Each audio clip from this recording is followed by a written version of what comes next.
Hey guys, welcome back to another episode of the Mind Muscle Connection podcast. Today is a Q&A episode, and I have three questions I'm going to go over. But before I do that, just want to go over a few ways you can help support the podcast. So first, if you could leave a rating and review, and that will help other people find the podcast. And next, if you could follow me on Instagram, Jeff, HOEHN_. That's where I'm most active on social media. And if you have any questions, you can reach out on there. And then lastly, I have my one-on-one online coaching service. And with that, I help you lose body fat and build muscle with my strategic dieting and training methods. We look at things like your lifestyle and biofeedback to individualize your training and nutrition program to you and your specific needs. There's also at least 1 to 2 bottlenecks that we figure out that are keeping you from seeing the results you want to see. And those would be things outside of the training and nutrition protocol. So again, that could be mindset, it could be your lifestyle, things like that. So if you're interested in that, there's a link in the show notes, or you can reach out on Instagram and we can continue that conversation. So with that out of the way, let's dive into today's question. So the first question I have is how to train progressive overload style if there's joint pain, overuse injuries, etc. So I think first it's important to go over, okay, so,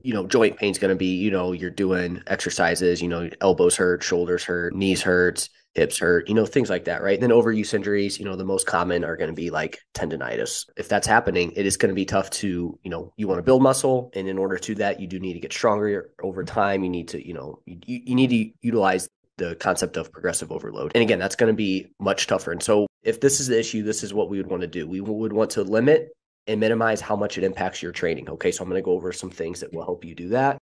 But also, ideally, at some point, you won't have these issues anymore, or at least not as often, right? Again, there's two ways. It's going to be, hey, let's minimize that, how much it affects your training. And then let's also do things that are going to help get it to improve over time, because those are going to be two important things, okay? Let's dive into it, right? So I think the first thing is you need to double check your form and execution. Could you improve that? And I think a lot of times people are like, oh, my form's fine. I really care about technique. I'm fine. That's not the question. It's what does your form look like? If you're not actively seeking out your own advice on form or like actively checking your own form, again, I'm not saying just, oh, in your head, you're doing it perfectly, but do you either have somebody looking over it in person or do you take videos that you look over yourself? Again, if you're not doing that and you have these issues, that's the first place you need to start. You need to look at your execution. There's probably some small things that you're doing that are, over time causing you to get these overuse injuries. So I would say at the top of like the most important thing is your execution, right? It's like, are you lifting in a way that, hey, you do it one time, it's not a big deal, but then you start to do high volume of training and you do that over and over. And now it starts to wear and tear on joints or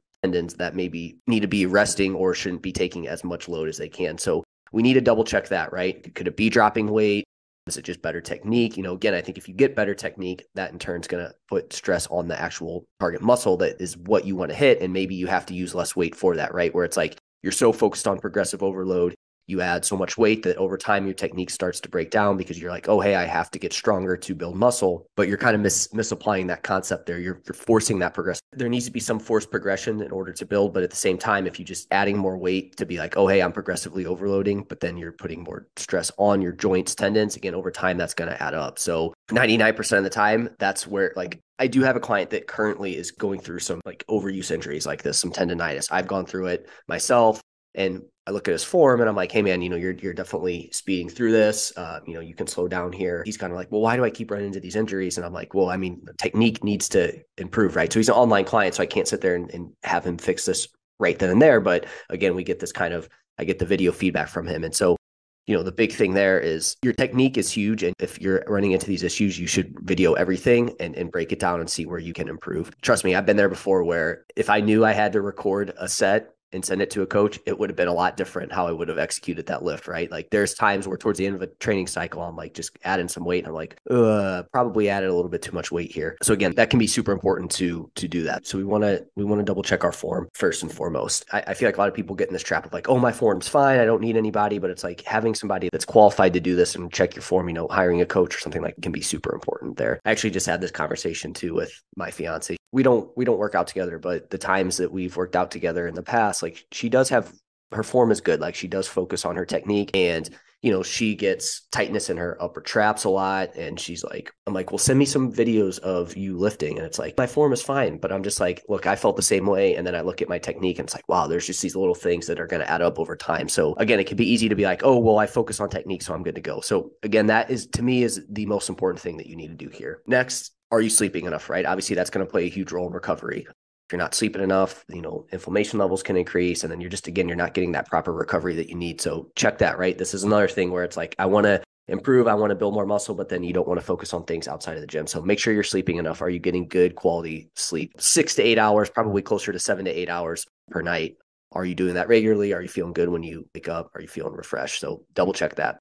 Are you eating enough protein, calories, and micros too, right? So are you getting enough protein in per day? If you're low on protein, that could affect your recovery and could cause some strain on your joints potentially, right? Not getting enough recovery. Calories, are you always trying to restrict calories if you're always eating kind of like for fat loss? I think that ability to recover is going to be impacted by being in this lower calorie state all the time. So if you are always trying to fat loss diet, that could be something there where you're not getting enough food or the right amounts of vitamins and minerals that we need to help with the recovery process. Okay. So then this leads to, and micros too, right? So talk about micros, micronutrients, your vitamins and minerals, things like that. So two things, if you may be eating enough calories, but your diet quality is not great, you're missing out on micros that are important, right? So you want to look at that. But on the flip side, again, you just go back to the person I just talked about. You are not eating enough calories, therefore you're at a higher risk of not getting in enough vitamins and minerals that you need. Okay, so these things are all important from that standpoint, right? So it's like if you're somebody that training high volume, maybe your form's off a little bit, you're not sleeping great, and then on top of it, your nutrition isn't where it needs to be. Over time, this is going to start to add up, and you could see some wear and tear there on it. Okay, so again, we want to make sure these things are in check. Next, make sure you take a lighter week in the gym every 4 to 8-ish weeks. If you're just never doing that, that could be part of your issue. You need to focus on the recovery side of things. Again, I say 4 to 8-ish weeks. It can be a little bit longer, but if you're going, months on end without taking a lighter week in the gym, okay, you probably need to do that. Next big thing here is dial back your volume on exercises that stress your joints / tendons that bother you. So if you're just like hammering away at, when I say hammering away, you're just doing a ton of training volume. Again, maybe your elbow is bothering you.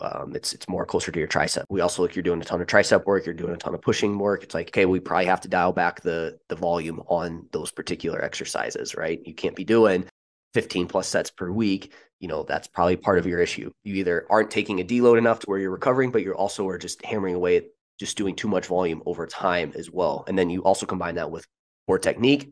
Again, that's going to start to add up there. Take let's say you have like tendonitis in your forearm, look at your pulling stuff. Are you doing too much of that? Again, with like knees, a lot of times they like to do a lot of cardio. Are you doing a lot of running as well? Again, this is high volume stuff that over time, if your technique's off a little bit, it's going to start to add up and put some wear and tear on your joints. So I think that's a big one too, right? It's like you're just going to have to dial back the volume on that, at least for a little bit of time. Maybe cycle your volume a little bit more with those muscle groups. Again, maybe you do 2 to 3 phases where you ramp up the volume, take a deload week, and then have 1 to 2 phases where you bring your volume down on those muscle groups, right? So again, that's something that you could do there. This is going to fall more on like the how do we work through it, but work in a rep range that you feel best in. So if there's a certain rep range that doesn't bother it as much, like work in that rep range a little bit more, right? So maybe for your triceps, it's like, when I do heavy stuff in the 5 to 10 rep range, that's when I really start to notice it. But, I do more work in the 10 to 15 rep range. I don't notice it as much. Well, there you go. Work in that 10 to 15 rep range more often. Again, there's pros and cons to each, right? It's like when you work in the 5 to 10 rep range, the weight could be heavy and that could be putting strain on your joints, can cause these overuse injuries. But you also go in the 10 to 15, 10 to 20 rep range, and it's like the amount of volume is high, the amount of reps you're doing is high. So again, that could also lead to that. So that's why I say work in that rep range that feels best for those muscle groups and joints, tendons, whatever it may be. Do exercises that don't make things worse. So again, it is preventative, but it's also how do you work through this? This part is where it's like, just don't do exercises that make it worse. If you find that certain exercises exacerbate that, well, just don't do those, switch exercises. This is why with hypertrophy, it's nice. And the fact that it's forgiving, right? It's like if you do powerlifting, you have to do your bench, you have to do your squat, you have to do your deadlift. But with, hypertrophy, building muscle, you're able to use different exercises so long as it's hitting the target muscle. So if there are certain exercises that make it worse, don't do those. Switch out the exercises. So, I think it's important to find out the ones that are really causing some pain. And then next, work through a pain-free range of motion, right? So we know that in the research, we thought at one point full range of motion was better than a partial range of motion for building muscle, but partial range of motion still built muscle. Now, obviously, as we've learned more, there's a part of that range of motion that's even more important, which is the lengthened position, right? So it's like now there's research coming out that obviously partials can be even more beneficial than full range of motion, so long as you hit that lengthened part of the lift. Again, we can utilize that where it's like, okay, just if you do a lift, let's say you're doing triceps and it's like at the bottom, when your triceps are stretched and you feel fine there. And then you get to the point to where then you start to extend and that's where you feel the pain. then don't work in that end range of motion, right? Or even if it's like you go all the way down, and once you go down, that's when you really start to feel it in your elbow, then just stop a little bit higher, right? It's like, is that the absolute best thing you could do? No, but you're still hitting the target muscle.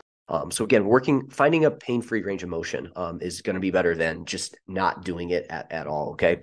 So these are a few things you can do to work through it. I think really it ultimately comes down to your technique. I think that's the most important thing, and then just managing your volume, right? The biggest mistakes I would see made here are techniques off, even if you think your technique's good, and then you're just doing too much volume, not taking enough time to recover, right? And it can be tough. I've been there before where I felt like, I wanted to build muscle. So it was like, I got to be in the gym 6-7 days a week, no days off, a deload week. Why would I do that? I need to build muscle. But again, managing your recovery is super important. If you're not recovering, you're not going to be building muscle. So you're just going to be doing a ton of stuff and not seeing the results that you want to see. So hopefully that was helpful. Let me know if you have any questions on that specific topic. So I had somebody ask me, what are the top 5 upper body exercises? So I think there are a lot of ways we can take this. So I'm going to take it 2 ways. I'm going to do my top 5 favorite to do right now, not necessarily like what I think are the top 5. And then I'm also going to do, if I could only pick 5 upper body exercises to grow my upper body, I'm going to do that as well too. Okay. So let's start with what are my current 5 upper body. So wrist tight cable lateral raise. Why I like this is it places tension on the delts in that lengthened position, right? Which we know the lengthened position is beneficial for building muscle. The downside with like regular dumbbell lateral raises is again, that lengthened position is going to be when you're at the bottom, but that's where there's the least tension on it in the dumbbells, right? So again, this is where using cables can help place that tension in the right like range of motion there. So that's why I like those. I've seen just fantastic growth in my delts by focusing on that. And I'm somebody that was doing a ton of like side delt work. Something to think about there. Face away cable curls. Literally the same concept here, where at the bottom of like a dumbbell incline curl, it's like, your biceps are in that lengthened position, but there's not as much tension in that bottom position, right? So it's like, it's beneficial, but it can be a little bit better. But when you get to the cables, you're in that lengthened position, but there's also tension in that lengthened position. So this is why, and I just enjoy them, right? So I like those face away cable curls. Chest support T-bar row. I like training my back. I also just love a chest support for rows. I think that the more I've learned, I think that that's super important. It just takes a lot of wear and tear off of like putting stress on like your spine and things like that. I also really like cross cable tricep push downs. Those are my favorite right now. Those just feel great. They really hit my triceps. I just really enjoy them. And then cross cable overhead tricep extension. I didn't like these at first, but I'm starting to really like them, where you're coming overhead like this. And again, you're just getting that great stretch in those triceps. So those are probably my top 5 right now that I'm doing, right? Now let's take this another way and talk about, if I could only pick 5 exercises for somebody to do for their upper body, and that was all they could do, here's what I would choose. Pull-ups first on the list, right? So again, if you have an assisted pull-up machine, that, or if you can do good pull-ups, this would be important. Most people need to do assisted pull-ups, to be honest, because their technique is just not there. People are just kind of like, the technique is terrible, right? They're just kind of winging themselves up there. And again, it's just putting a lot of stress on joints right now. This goes back to what we talked about earlier in this episode, where you start doing pull-ups that way, and it's like, now you're starting to get tendonitis in your bicep because you're using more bicep, or your elbows, your shoulder, right? But pull-ups, I like pull-ups because again, it's going to be, if you can pull up your own body weight, I think that's shows strength, but also it's going to hit your back. And then it also is going to hit your, you can do different variations of it too, right? And it can help hit your biceps. So I probably would do more of like a neutral grip one if I could choose, if I had to pick one variation, because that is going to hit the biceps as well too, but also hit your back. The next one I would pick would be like a dumbbell row or T-bar row that is chest supported. So again, like I just talked about, any sort of row that's going to be chest support, and then you can just continue to load it up, I think is going to be key.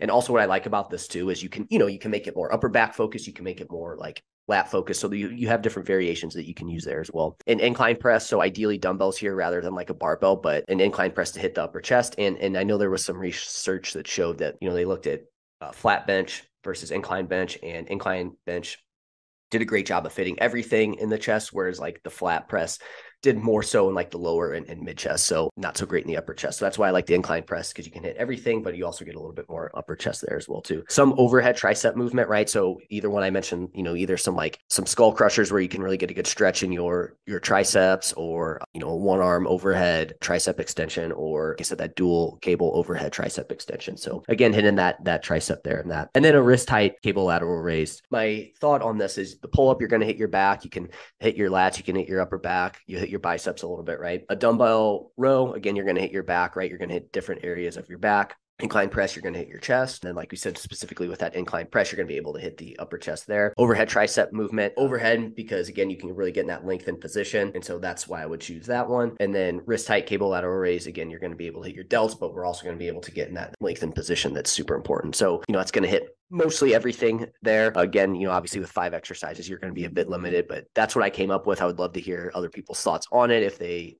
don't agree with me, if they have other reasoning, I'd love to hear what yours would be. So if you listen to this and you want to let me know, I thought that was a pretty cool, a fun little question there. So, all right. So my last question for the day is, why do you push for 1 gram per pound of body weight for protein? So from a muscle building standpoint, you can probably get away with a little less so long as you're getting complete protein sources in. Okay. So I did want to make that note that you don't have to get 1 gram per pound of body weight for building muscle, right? Now we could also take this from you could look at your lean body mass amount. And so you could honestly, I think if you want to, you could go anywhere from I think 0.6 grams per pound of body weight up to as high as you want, but practically 1.2, 1.5 grams per pound of body weight there. But again, if the lower you go, you need to make sure that you're getting your protein from complete sources, right? So we want to make sure that it has all the amino acids. Again, if you're vegetarian, it's okay, rice and beans, right? So you got to get that combination of amino acids there. But I think 1 gram per pound of body weight is great for that, right? That's first, it's an easy number to kind of know what to hit, but also it's just, I think if you can get around 1 gram per pound body weight, that's going to be great for building muscle, right? To be on the safe side with everything. Again, some people can get away with a little less, but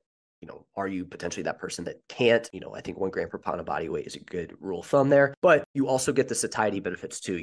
Once we increase protein, you will see, it helps with satiety, right? And then you do get a small uptick in thermic effect of food. So you're going to, take protein uses the most energy to absorb and digest. So you will get a small uptick there as well. So a small uptick in how many calories you burn throughout the day. So, those are all reasons why. But I think the big thing is that by trying to hit a calorie goal and a protein goal of about 1 gram per pound of body weight, it's going to ensure that you have at least a decent diet quality, because it really helps displace other nutrients, right? Where it's if you give somebody a calorie goal and that's it, it's they're going to try to fill up most of those calories with tasty foods, right? 2,000 calories. Okay, here you go. And then they just, again, they try to fit in as much tasty food as they can. But if you give somebody a calorie goal, a protein goal, it's in order to hit that protein goal, you're going to have to naturally make better food choices than you would. So that's why I do that, right?